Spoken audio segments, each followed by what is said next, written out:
Today I'd like to show you how to create a behavior referral in Infinite Campus. It's been told to me that this is a new feature inside Infinite Campus. So if there are situations that need paperwork filled out, this is the route that we should be going, you should be going, we should all be taking. Once you get into Infinite Campus, let me log in here. Things you want to make sure that you see before you can see what you need to see. Make sure your school says Chatfield Elementary, you have year 15-16, your index, you have the index tab, you should see your name. Go 1, 2, 3 down to behavior, click on the arrow, go down to behavioral referral. Highlight that tab, and if you've never created this should be empty. So we're going to create a new one.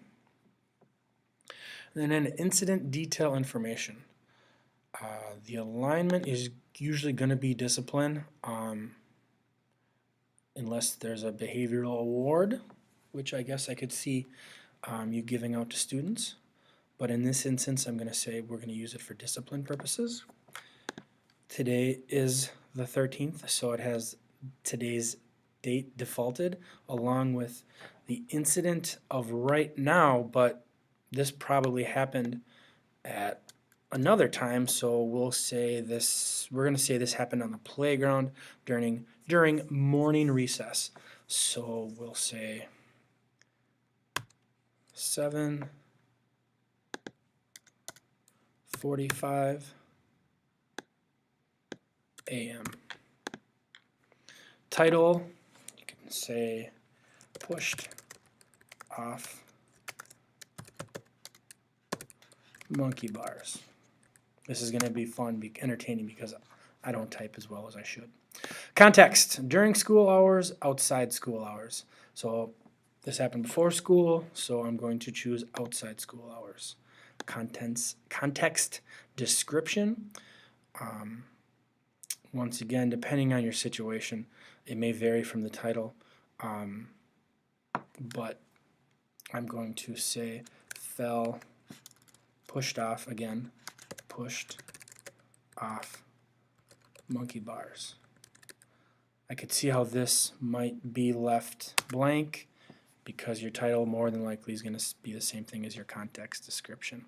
But if you need to add, please use this situation for adding. Classroom, or your location, excuse me.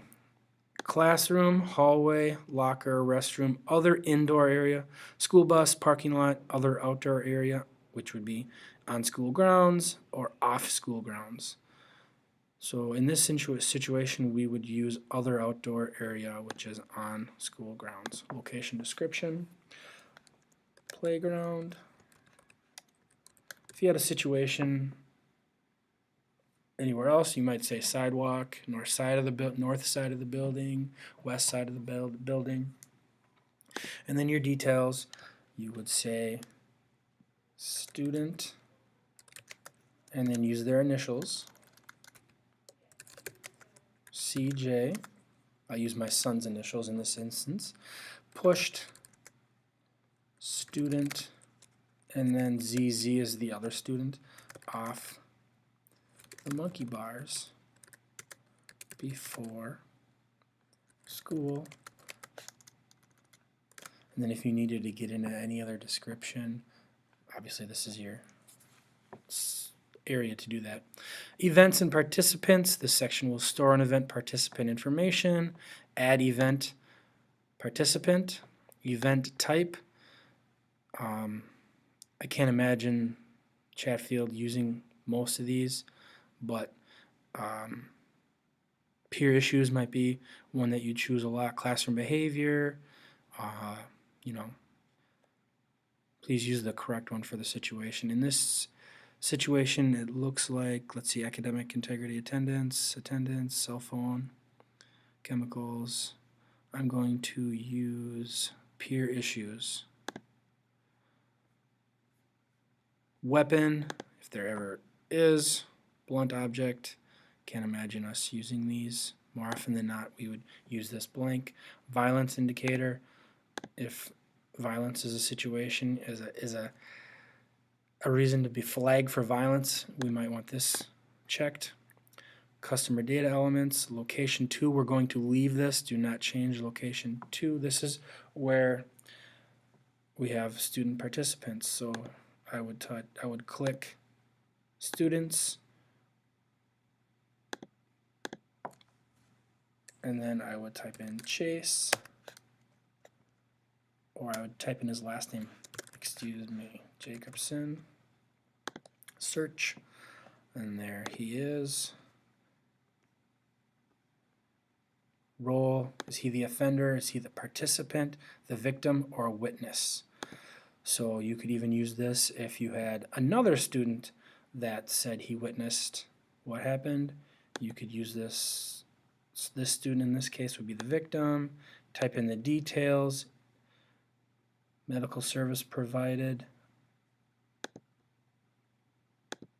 You wouldn't fill this out because he's, I'm sorry, not victim, but he would be the offender.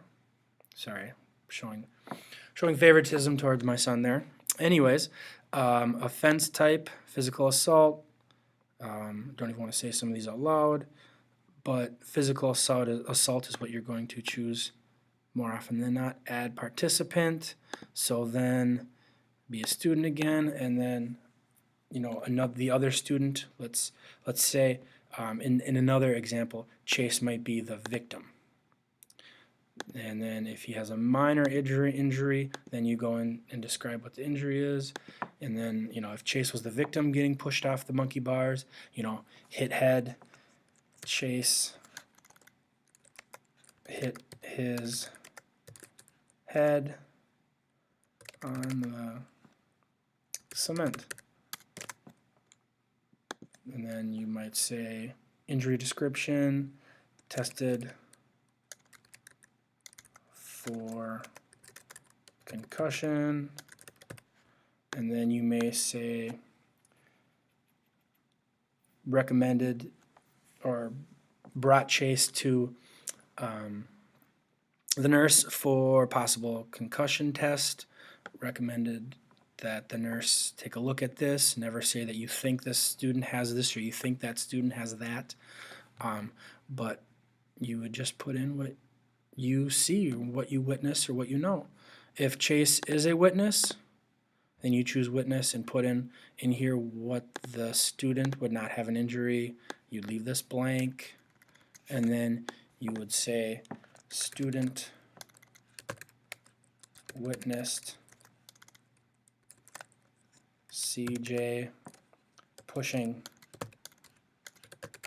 student ZZ off monkey bars, or if he gets more descriptive than that.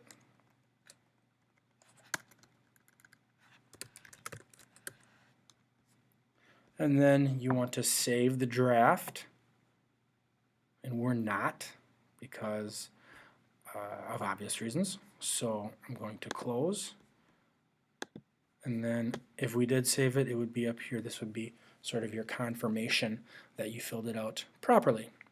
So I hope that helps out. If you have any questions, please let I guess anybody in the office or myself know if you have any questions in filling this out. Thanks a lot.